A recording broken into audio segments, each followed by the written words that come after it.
بزم کے انتہائی معزز محترم مہمان، عالم نبیل، فاضل جلیل، عظیم مذہبی اسکالر، اور سعادت کی بات ہے کہ ہمارے ضلع جہلم سے ان کا تعلق ہے، انتہائی واجب الاحترام حضرت مولانا علی طارق صاحب دامت برکاتہم العالیہ، فاضل جامعہ امدادیہ فیصل آباد اور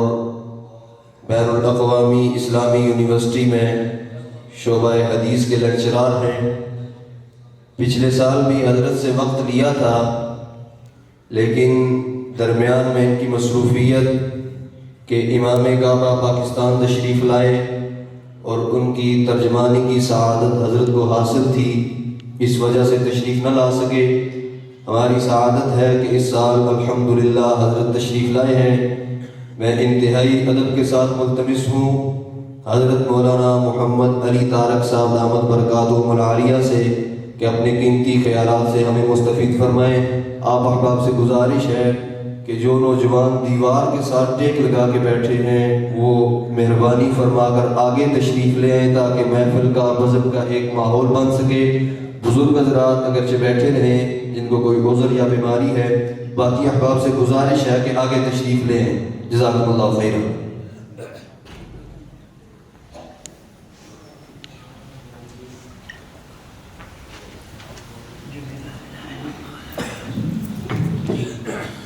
والصلاة والسلام على رسوله خير خلقه محمد وعلى آله وصحبه أجمعين، أما بعد، فأعوذ بالله من الشيطان الرجيم، بسم الله الرحمن الرحيم۔ المال والبنون زينة الحياة الدنيا والباقيات الصالحات خير عند ربك ثوابا وخير أملا، وقال تعالى ويزيد الله الذين اهتدوا هدى والباقيات الصالحات خير عند ربك ثوابا وخير مردا۔ وعن عائشة رضي الله تعالى عنها قالت قال رسول الله صلى الله عليه وسلم خيركم خيركم لأهله وأنا خيركم لأهلي، رواه الترمذي۔ وعن عائشة رضي الله تعالى عنها قالت كان الحبش يلعبون بحرابهم فسترني رسول الله صلى الله عليه وسلم وأنا أنظر، فما زلت أنظر حتى كنت أنا أنصرف فاقدروا قدر الجارية الحديثة السن تسمع اللهو، رواه البخاري۔ وفي رواية أخرى حتى كنت أنا الذي أسأم، صدق الله العظيم وبلغنا رسوله النبي الكريم، ونحن على ذلك من الشاهدين والشاكرين والحمد لله رب العالمين۔ اللهم رب اشرح لي صدري ويسر لي أمري واحلل عقدة من لساني يفقهوا قولي۔ اللهم صل على سيدنا ومولانا محمد النبي الأمي وعلى آله وصحبه وسلم تسليما۔ اللهم صل على سيدنا ومولانا محمد عبدك ورسولك، وصل على المؤمنين المؤمنات والمسلمين المسلمات۔ اللهم صل على سيدنا مولانا محمد أفضل الصلوات وأكرم التسليمات۔ نہایت قابل احترام علماء کرام، اساتذہ، طلباء، اس علاقے اور جہلم بھر سے تشریف لائے ہوئے حضرات، اور بہت ہی قابل احترام میری عزیز مائیں بہنیں جو تشریف لائی ہوئی ہیں اور مجھے بتایا گیا کہ وہ بھی گفتگو ہماری سن رہی ہیں۔ السلام علیکم ورحمۃ اللہ وبرکاتہ۔ میرے لیے بڑی سعادت کی بات ہے کہ میں اپنے شہر میں بیٹھا ہوا ہوں اور اپنے شہر کے دوستوں کے ساتھ مل رہا ہوں اور ان سے گفتگو کا موقع مل رہا ہے، ان سے سیکھنے اور سکھانے کا موقع مل رہا ہے۔ جیسا کہ بتایا گیا مجھے پچھلے سال بھی حاضر ہونا تھا، لیکن ایک ایسی مصروفیت آ گئی جو ظاہر ہے کہ ایک قومی نوعیت کی مصروفیت تھی، اور اس قومی نوعیت کی مصروفیت کی وجہ سے مجھے نہ چاہتے ہوئے بھی اس مصروفیت سے معذرت کرنی پڑی۔ میں نے جو آیات آپ کے سامنے پڑھی اور جو احادیث پڑھی ہیں، وہ آیات اور احادیث اللہ جل شانہ اور اللہ کے رسول صلی اللہ علیہ وسلم کے نزدیک اولاد اور یہ جو ہمارے گھر والے ہوتے ہیں، ان کی اہمیت کیا ہوتی ہے اور ان کے ساتھ معاملہ کیسے کرنا چاہیے، اس پر یہ آیتیں اور حدیثیں۔ قرآن کریم میں 2 جگہ پر اللہ جل شانہ نے مال کو اور اولاد کو اکٹھے ذکر کیا ہے، اور دونوں جگہ پر تقریباً ملتی جلتی بات یہ ہے کہ یہ جو مال اور اولاد ہوتے ہیں یہ تو دنیاوی زندگی کی زینت ہوتے ہیں، یہ دنیاوی زندگی کی کشش ہوتے ہیں، ان سے دنیا کے اندر کشش آتی ہے، ان سے انسان کو زندگی میں ایک مقصدیت ملتی ہے، زندگی گزارنے کا ایک حوصلہ ملتا ہے۔ آدمی پورا دن تھکتا رہتا ہے، ہارتا رہتا ہے، گھر سے باہر رہتا ہے، طرح طرح کی مصروفیات میں ہوتا ہے، لیکن جب گھر داخل ہوتا ہے تو گھر داخل ہونے کے بعد جب اپنی اولاد پر نظر پڑتی ہے، بچوں پر نظر پڑتی ہے، گھر والوں پر نظر پڑتی ہے، تو صرف ان کو دیکھنے سے، ان کا احساس کرنے سے بہت ساری تھکاوٹ ظاہر ہو جاتی ہے۔ رسول اللہ صلی اللہ علیہ وسلم کی سیرت کا تو بہت ہی وسیع پہلو ہے، اس میں تو بہت سارے ایسے پہلو ہیں جس پر بہت تفصیل سے بات کی جا سکتی ہے، اور ہم علماء سے سنتے بھی رہتے ہیں۔ آپ صلی اللہ علیہ وسلم نے نماز کیسے پڑھی اس کا بھی ہمیں سیرت سے پتہ چلتا ہے، آپ صلی اللہ علیہ وسلم روزہ کیسے رکھتے تھے اس کا بھی ہمیں سیرت سے پتہ چلتا ہے، آپ صلی اللہ علیہ وسلم کی گھر کے باہر کی زندگی کیسی تھی، خرید و فروخت کے معاملات آپ نے کیسے کیے، آپ نے امن کے معاملات کیسے کیے، آپ نے دوسرے ملکوں سے، دوسرے مذاہب کے لوگوں کے ساتھ معاملات کیسے کیے، اس کی بھی ہمیں رہنمائی سیرت سے ملتی ہے، اور یہ بھی سیکھنے کی چیز ہے۔ لیکن جہاں یہ ساری چیزیں سیکھنے کی چیزیں ہیں، وہیں رسول اللہ صلی اللہ علیہ وسلم کا خود اپنے گھر کے افراد کے ساتھ معاملہ کیسا تھا، یہ بھی سیکھنے کی چیز ہے۔ اور جیسے باقی معاملات میں ہمیں بہت زیادہ تفصیل ملتی ہے، آپ صلی اللہ علیہ وسلم کی عملی زندگی کو دیکھیں، آپ کے سفارتی تعلقات کو دیکھیں، آپ نے کس کس ملک میں سفیر بھیجے اور کیسے کیسے بھیجے، اور ان کو کیا احکامات دیے، آپ نے نیچے یمن کی طرف بھیجا، شام کی طرف بھیجا، افریقہ کی طرف بھیجا، تو ایک پوری دنیا ہے جس سے ہمیں سفارتی معاملات میں، انٹرنیشنل ریلیشنز میں رسول اللہ صلی اللہ علیہ وسلم کی زندگی سے رہنمائی ملتی ہے۔ آپ صلی اللہ علیہ وسلم کا مختلف طبقے کے لوگوں کے ساتھ معاملہ کیسا تھا، آپ تاجروں کے ساتھ کیسے پیش آتے تھے، آپ زراعت کرنے والوں کے ساتھ کیسے پیش آتے تھے، آپ نوکری کرنے والا جو ملازم ہوتا ہے اس کے ساتھ آپ صلی اللہ علیہ وسلم کیسے پیش آتے تھے، آزاد لوگوں کے ساتھ کیسے پیش آتے تھے، غلاموں کے ساتھ کیسے پیش آتے تھے، بچوں کے ساتھ کیسے پیش آتے تھے، اس کے بارے میں آپ کو حدیث کے اندر بہت تفصیل مل جاتی ہے۔ لیکن آپ صلی اللہ علیہ وسلم کی زندگی کا ایک پہلو ایسا ہے جو میرے اور آپ میں سے شاید ہر شخص سے متعلق ہے، اور وہ یہ ہے کہ آپ صلی اللہ علیہ وسلم جب گھر میں داخل ہوتے تھے، جب آپ صلی اللہ علیہ وسلم گھر میں موجود ہوتے تھے، تو اس وقت آپ صلی اللہ علیہ وسلم کے گھر کا ماحول کیسا ہوتا تھا، اور گھر کے افراد کے ساتھ آپ صلی اللہ علیہ وسلم کا معاملہ کیسے ہوتا تھا۔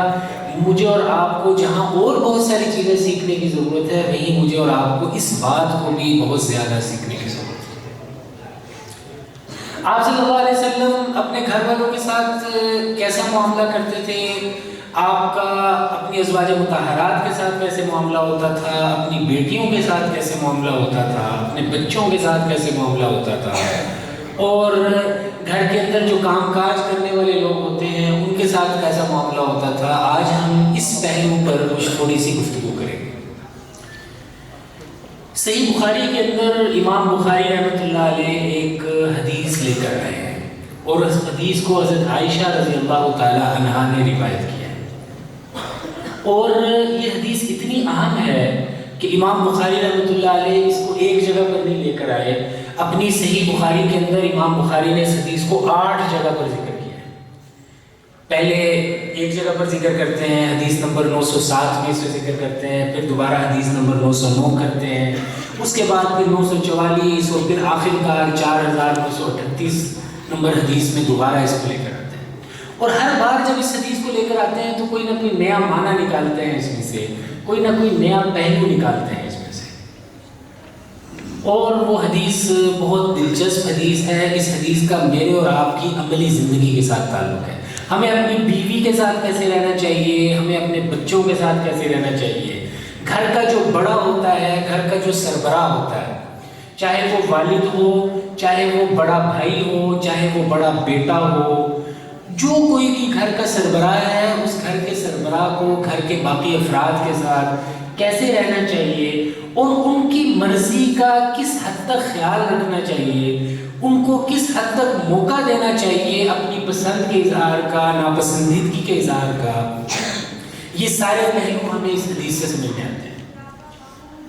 امام بخاری رحمہ اللہ, میں نے جیسے عرض کیا کہ اس حدیث کو مختلف جگہوں پر 8 جگہوں پر لے کر آئے. میں نے 2 جگہ کی روایتیں آپ کے سامنے پڑھی اور باقی روایتیں نہیں پڑھی, اس لیے کہ اس میں تفصیل ہے.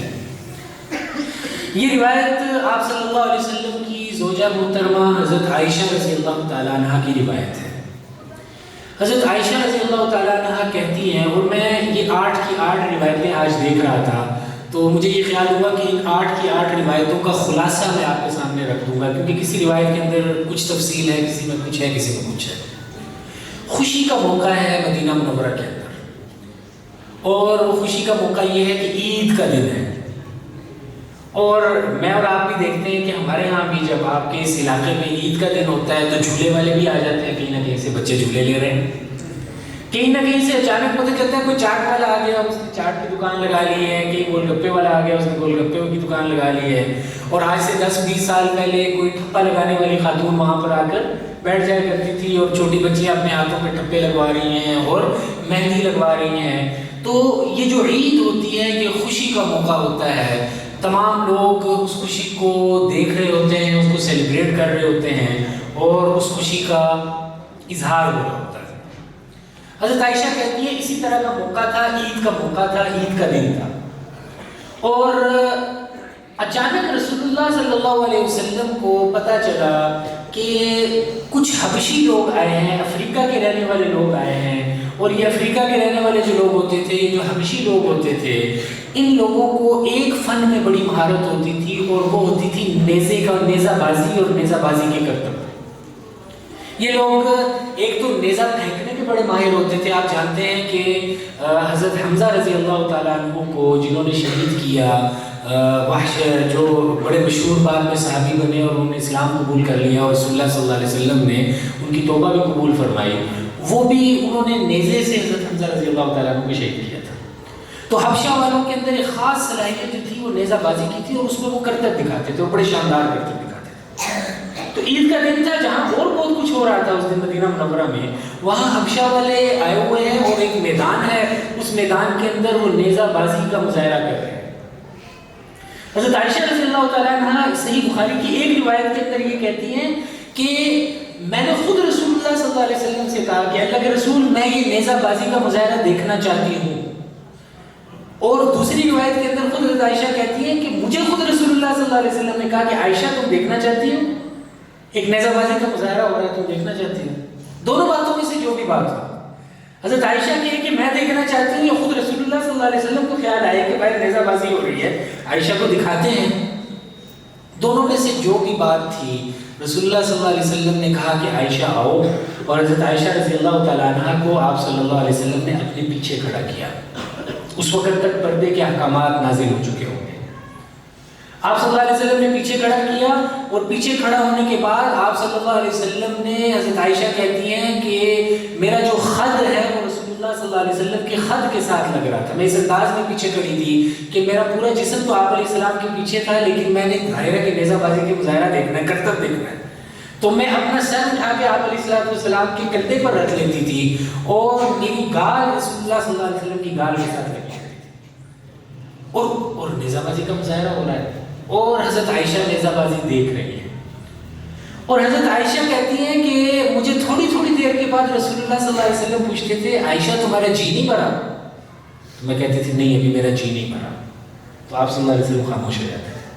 پھر حضرت عائشہ کہتی ہے پھر تھوڑی دیر کے بعد, اور یہ روایتیں جو میں نے آپ کے سامنے پڑھی اس میں باقاعدہ اس کی تصریح آ رہی ہے. ایک روایت کے اندر امام بخاری رحمہ اللہ یہ کہہ رہے ہیں کہ کنت انا الذی انصرف, آپ صلی اللہ علیہ وسلم کھڑے رہے، دیکھتی رہی، اور جب میں نے یہ کہا کہ اب میرا جی بھر گیا ہے، اب میں اندر جانا چاہتی ہوں، تو اس وقت رسول اللہ صلی اللہ علیہ وسلم مجھے اندر لے کر تشریف لے آئے واپس۔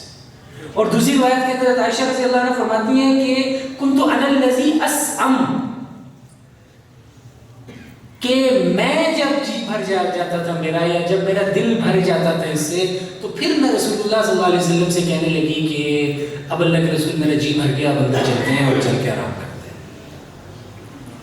یہ واقعہ جب پیش آیا ہے، رسول اللہ صلی اللہ علیہ وسلم کی عمر یقینی طور پر 50 سال سے زیادہ ہے، 50-55 سال کے قریب آپ علیہ السلام، کم از کم بھی 50 سال عمر ہے، اس لیے کہ یہ مدینہ منورہ کا واقعہ ہے، اور میں اور آپ جانتے ہیں کہ آپ صلی اللہ علیہ وسلم مدینہ منورہ میں جب تشریف لائے تو آپ کی عمر جو تھی وہ 53 سال تھی، اور 10 سال آپ مدینہ میں رہے، اور 63 سال کی عمر میں آپ علیہ السلام کا وصال ہو گیا۔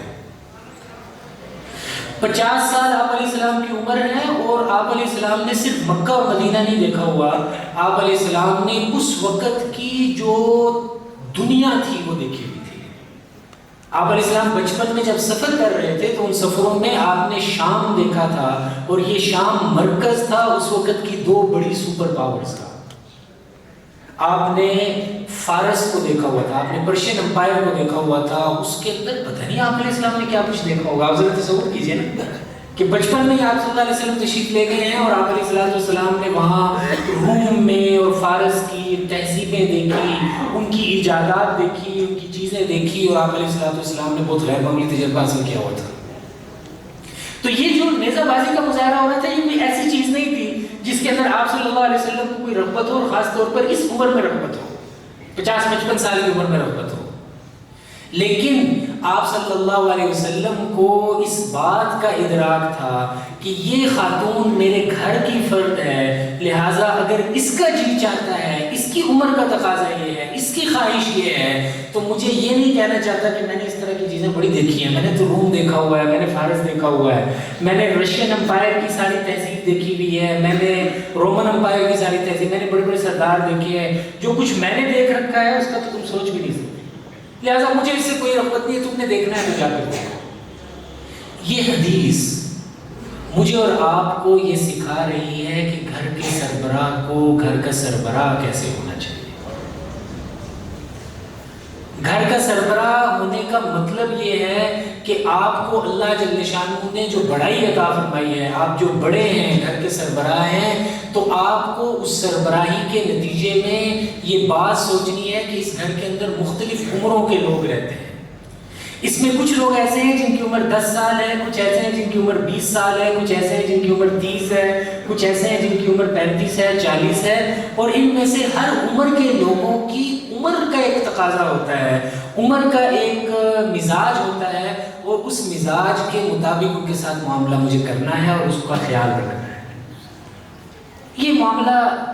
ہم کیسے کرتے ہیں اور رسول اللہ صلی اللہ علیہ وسلم کیسے کر رہے تھے؟ اگر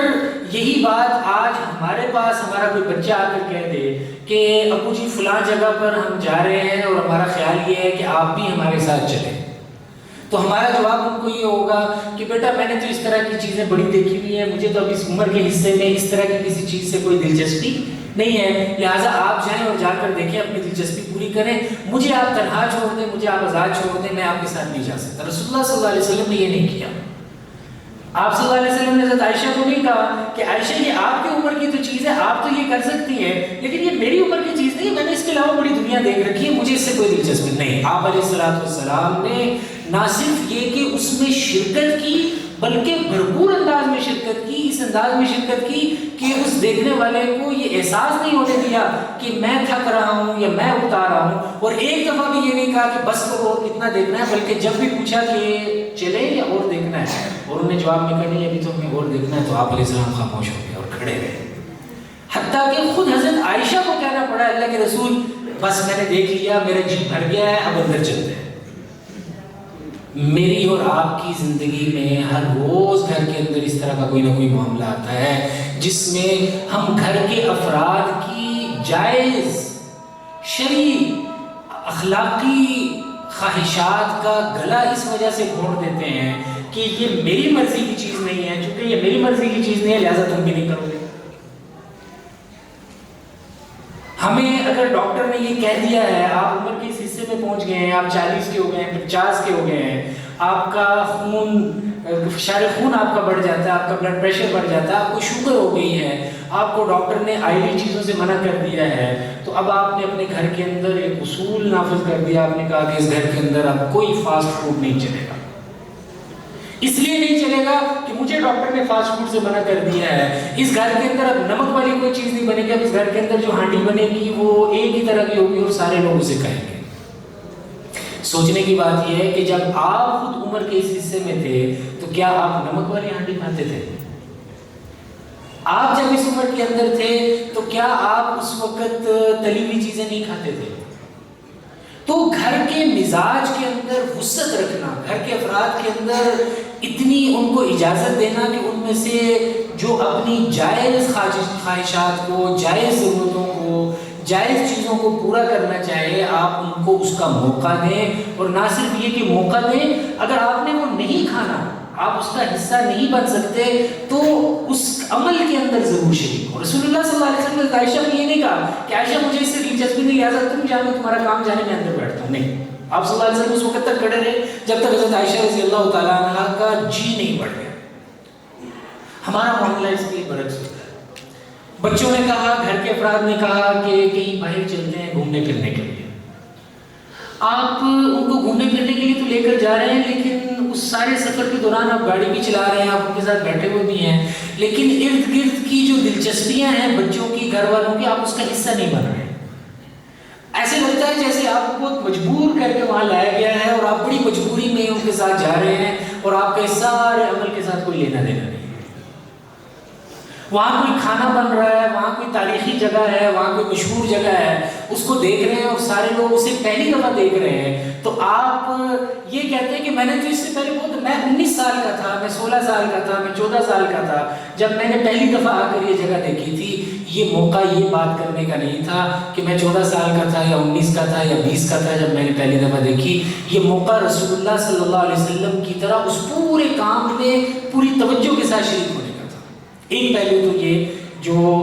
ہمیں دیکھنے کی ضرورت ہے اس حدیث سے، وہ یہ ہے کہ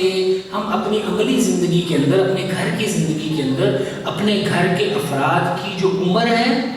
اور اپنے گھر کے افراد کی اس عمر کے جو تقاضے ہیں، ان تقاضوں کو جائز حدود کے اندر رہتے ہوئے اور جائز طریقے سے پورا کرنے کی کوشش کریں، اس لیے کہ اگر ہم نے گھر کے ماحول میں اپنی نگرانی میں جائز حدود کو پورا کروانے کی کوشش نہ کی تو یقینی طور پر یہ ناجائز انداز میں یہ ساری خواہشات ہوئی ہوگی۔ ایک بات۔ دوسری بات جس کی طرف توجہ کرنے کی ضرورت ہے وہ گھر کے اندر مشاورت کا عمل ہے،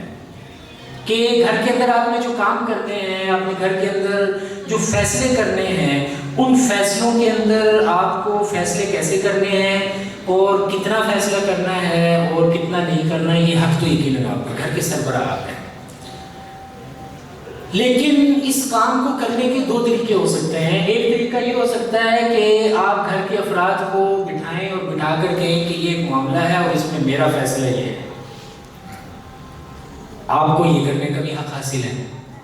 لیکن جو رسول اللہ صلی اللہ علیہ وسلم کا طریقہ ہے وہ یہ ہے کہ رسول اللہ صلی اللہ علیہ وسلم جب مشورہ کرتے تھے تو اس مشورے کے اندر آپ علیہ الصلوۃ والسلام مختلف آراء لیتے تھے، اور مختلف آراء کو لینے کے بعد کئی مواقع پر آپ صلی اللہ علیہ وسلم کی جو رائے دی گئی، وہ رائے آپ صلی اللہ علیہ وسلم کو یوں محسوس ہوا کہ یہ رائے زیادہ بہتر ہے، آپ نے اپنی رائے کو چھوڑ کر اس رائے کو اختیار کیا۔ آپ نے یہ نہیں کہا کہ میں اللہ کا رسول ہوں اور میں سربراہ ہوں، مدینہ کی یہ ساری ریاست جو ہے یہ میرے ذمہ ہے، لہذا سربراہ ہونے کے ناطے مجھے اپنی رائے کو ہی پورا کرنا ہے۔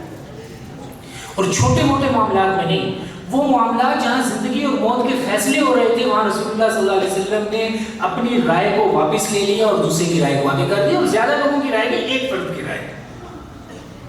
آپ علیہ الصلوۃ والسلام جنگ کے میدان میں موجود ہیں اور لشکر آمنے سامنے آنے والے ہیں، ایک دوسرے کی جان جانے والی ہے، اور اس موقع پر ایک صحابی مدینہ منورہ کے صحابی ہیں، انصاری صحابی ہیں، وہ اللہ کے رسول صلی اللہ علیہ وسلم کی خدمت میں حاضر ہوتے ہیں اور حاضر ہو کر یہ عرض کرتے ہیں، اے اللہ کے رسول، یہ جو آپ نے صف بندی کی ہے یہ آپ کی اپنی رائے ہے یا یہ اللہ کا حکم ہے؟ آپ علیہ السلام کہتے ہیں کہ نہیں، اس حوالے سے اللہ نے مجھے کوئی حکم نہیں دیا، اللہ کا حکم تو مشرکین سے جہاد کرنے کا ہے، لڑائی کرنے کا، مسلموں کی تعمیر میں آ گیا۔ اور پھر وہ کہتے ہیں اللہ کے رسول میری رائے یہ ہے، میرا جو وارفیئر کا ایکسپیرینس ہے، میں جو اسٹریٹجیکلی چیزوں کو دیکھتا ہوں، مجھے اللہ نے جو جنگ کی حکمت عملی کی صلاحیت دی ہے، اس کے خیال میں اس جگہ پر مسلمانوں کا کھڑا ہونا یہ مناسب نہیں ہے، اور انہوں نے اس کی وجہ دی۔ اور ایک شخص کی بات پر رسول اللہ صلی اللہ علیہ وسلم نے سینکڑوں لوگوں کو دوبارہ تبدیل کروائی، ان کی پوری جگہ۔ آپ نے کہا یہ پورے کا پورا لشکر اب اپنی جگہ تبدیل کرے گا، تم بتاؤ۔ ان صحابی کو کہا کہ آپ بتائیں گے کہ ان کو کہاں سے ریپلیس کرنا ہے، کدھر کدھر کس کس کو لگانا ہے، اور ان کی رائے کے مطابق آپ علیہ السلام نے کہا۔ آپ کو پتہ چلتا ہے کہ 10,000 لوگ مشرکین مکہ نے اپنے ساتھ 10,000 لوگوں کو اکٹھا کر لیا اور مدینہ منورہ پر حملہ کرنے کے لیے آ رہے ہیں۔ اس سے پہلے آپ بدر بھی کر چکے ہیں، آپ بہت بھی کر چکے ہیں، آپ چھوٹے موٹے دیگر غزوات بھی کر چکے ہیں، سرایا بھی کر چکے ہیں، اور ایک آدمی جو مدینہ منورہ کا بھی نہیں ہے، جو حجاز کا بھی نہیں ہے، جو فارسی ہے، جو جزیرہ عرب کا بھی نہیں ہے، وہ اصل میں تو ایران کے ہیں اور فارس کے رہنے والے ہیں، وہ اللہ کے رسول صلی اللہ علیہ وسلم کو کہتے ہیں اللہ کے رسول اگر اجازت ہو تو میں ایک مشورہ دوں، ہمارے ہاں جب دشمن حملہ کرتا ہے تو اس حملہ کرنے کے نتیجے میں ہم یوں کر لیا کرتے تھے کہ خندق کھود دیا کرتے تھے، اور اس کے نتیجے میں دشمن خندق سے ادھر نہیں آ سکتا تھا اور وہاں بیٹھا رہتا تھا، اس کا کھانا ختم ہو جاتا تھا، اس کی رسد ختم ہو جاتی تھی، اس کے لوگ سردی گرمی برداشت کر کر کے تھک جاتے تھے، اور ہم نے کئی دفعہ دشمنوں کو ایسے بھگا دیا۔ اللہ کے رسول صلی اللہ علیہ وسلم نے یہ نہیں کہا کہ تم کہاں سے آئے فارس سے، یہ تو حجاز ہے، تم فارس کی لائی ہوئی ایک بات کو حجاز کے اندر پورا کرنا چاہ رہے ہو۔ آپ نے فرمایا نہیں، سارے صحابہ کو اکٹھا کیا اور کہا کہ بھئی کام تقسیم کرو، اور سارے لوگ مل کر یہ کام کریں گے۔ اور پھر جب یہ مرحلہ آیا کہ یہ مشورہ دینے والا آدمی، اس مشورہ دینے والے آدمی نے کس کے ساتھ ہونا ہے، تو انصار کہتے ہیں یہ ہمارے ساتھ ہوں گے، مہاجر کہتے ہیں ہمارے ساتھ ہوں گے۔ آپ علیہ السلام نے فرمایا نہیں، سلمان منا اہل البیت، یہ فارس سے آنے والا آدمی یہ اہل البیت میں سے، یہ ہمارا آدمی ہے، میں سلمان فارسی کے اس حصے کے اندر شریک ہوں گا خندق کھودنے میں جو سلمان فارسی رضی اللہ عنہ کو دیا گیا۔ رسول اللہ صلی اللہ علیہ وسلم کی مشاورتی حکمت عملی اس انداز کی تھی کہ آپ علیہ السلام کو ایک آدمی ایک مشورہ دے رہا ہے، اور آپ صلی اللہ علیہ وسلم اس مشورے کے نتیجے میں اپنی پوری رائے بدل رہے ہیں، اور رائے بھی کوئی چھوٹی موٹی نہیں، سینکڑوں کا لشکر ایک آدمی کے کہنے پہ آپ علیہ السلام فرماتے ہیں۔ ایک موقع پر ان صحابی نے اور مشورہ دیا، اور ان کو چونکہ وہ ذوالرائے کہا جاتا تھا، ان کو جنگی معاملات کے اندر ان کی رائے بہت غیر معمولی تھی۔ ہمارے ہاں یہ سمجھا جاتا ہے کہ جو گھر کا سربراہ ہے، اس گھر کے سربراہ کو اپنی رائے مسلط کرنے کا اختیار ہے، نہیں، گھر کے سربراہ کو اپنی رائے نافذ کرنے کا اختیار ہے، اور رائے نافذ کی جاتی ہے مشاورت کے ذریعے۔ ایک طریقہ یہ ہے کہ میں جو درست سمجھتا ہوں، اور یقیناً وہ درست بھی ہوگا، ہو سکتا ہے کہ وہ درست ہو، عین ممکن ہے کہ وہ درست ہو، اور میں اسے نافذ کر دوں، اور میں کہوں کہ جی میں نے اس حوالے سے یہ فیصلہ کر لیا ہے، لہٰذا اس فیصلے کو ساروں کو قبول کرنا ہے، آخر میں بھی یہی ہونا ہے۔ لیکن اگر آپ اپنے گھر کے افراد کو اکٹھا کر لیتے ہیں،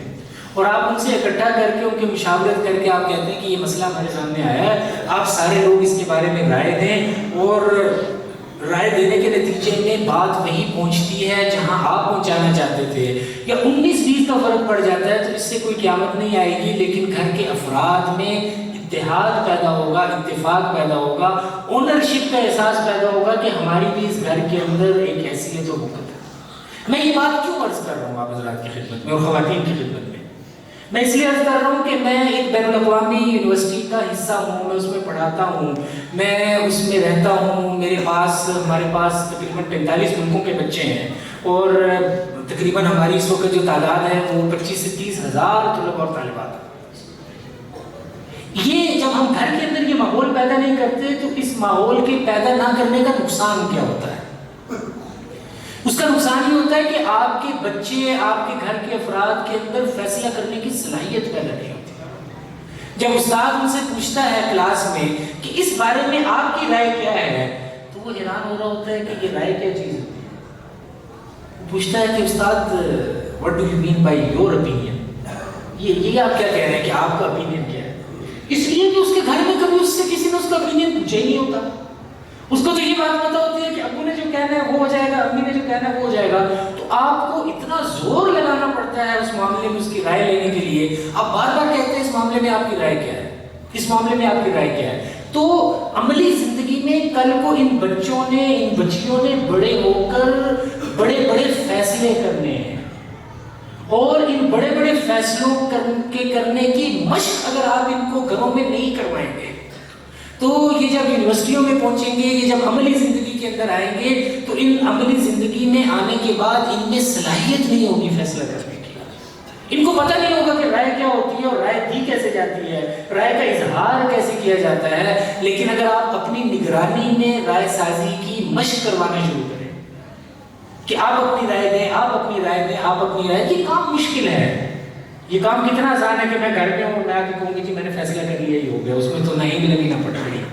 لیکن یہ کام بڑا مشکل ہے کہ آپ دسترخوان پر اپنے بیٹوں کو بھی اکٹھا کریں، بیٹیوں کو بھی اکٹھا کریں، بہوؤں کو بھی اکٹھا کریں، اپنی بیگم کو بھی بلائیں، بھائیوں کو بھی بٹھائیں، بہنوں کو بھی بٹھائیں، اور پھر سب کی رائے لے کر ان کو کنونس کریں اور بتائیں کہ میری رائے میں یہ کام زیادہ مناسب ہے اور اگر اس کو یوں کر لیا جائے تو اس کا فائدہ زیادہ ہوگا۔ دیکھنے میں یہ کام مشکل ہے، لیکن اس کام کی برکت آپ کے انفرادی فیصلے سے یقینی طور پر زیادہ ہوتی ہے۔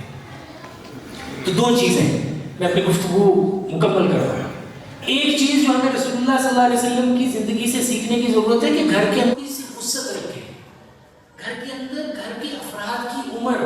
ان کا مزاج، ان کی خواہش، ان کی رغبت، اس کا خیال رکھیں، ان کو اتنی سپیس دیں کہ ان کو یہ احساس ہو کہ اس گھر کے اندر میری بھی اونرشپ۔ آج میں حدیث شریف پڑھا رہا تھا، ہفتہ وار ایک جگہ حدیث پڑھاتا ہوں، مشکات شریف پڑھا رہا ہوں اس طرح، تو اس کے اندر ایک روایت آئی اور اس روایت کے الفاظ بڑے مزے کے تھے۔ آج کل ہم روایت پڑھ رہے ہیں بیٹھنے کی، اٹھنے کی اور سونے کی روایت، باب المشی والنومی والجلوس کو اس طرح کا باب تھا۔ اس کے اندر رسول اللہ صلی اللہ علیہ وسلم کی ایک روایت آئی اور ابو داؤد کی روایت ہے کہ آپ صلی اللہ علیہ وسلم نے ارشاد فرمایا کہ اپنی مجالس میں وسعت اختیار کریں، وسعوا مجالسکم، اس طرح کے الفاظ تھے۔ تو میں نے بچوں سے یہ عرض کیا، میں نے کہا کہ اس کا ایک معنی تو یہ ہے کہ بڑی بڑی کھلی جگہ ہونی چاہیے جہاں تمہیں بیٹھنا چاہیے،